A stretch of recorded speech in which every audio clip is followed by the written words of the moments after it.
এই পার্লামেন্টে আপনার মাধ্যমে কুমিল্লা নামেই কুমিল্লা বিভাগকে বাস্তবায়ন করার জন্য আমি অনুরোধ জানাচ্ছি। ধন্যবাদ।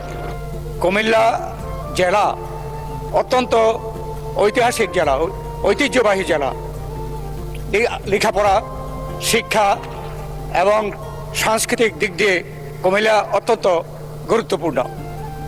এই বিবেচনায় কুমিল্লায় বিভাগ করার ব্যাপারে বেশ আগে থেকেই নানা রকমের জল্পনা কল্পনা চলছে।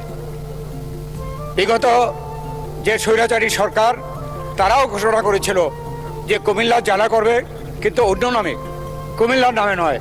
এবং কুমিল্লায় নাকি এমন সব ব্যক্তিরা জন্মগ্রহণ করেছে এবং নাকি অত্যন্ত খারাপ শব্দ, সেই জন্য তিনি বিভাগ করবেন কিন্তু কুমিল্লার নামে করবেন না। সেখানে কুমিল্লার জনগণ দলমত নির্বিশেষে কিন্তু প্রতিবাদ জানিয়েছে এবং বিগত সরকার তাই বাধ্য হয়ে ব্যাপারটি সিদ্ধান্ত দিয়ে সমাধান দিয়ে যাবেন, কিন্তু সেই সমাধান দেন নাই। তাই আজকে এই পার্লামেন্টে আপনার মাধ্যমে কুমিল্লা নামেই কুমিল্লা বিভাগকে বাস্তবায়ন করার জন্য আমি অনুরোধ জানাচ্ছি। ধন্যবাদ।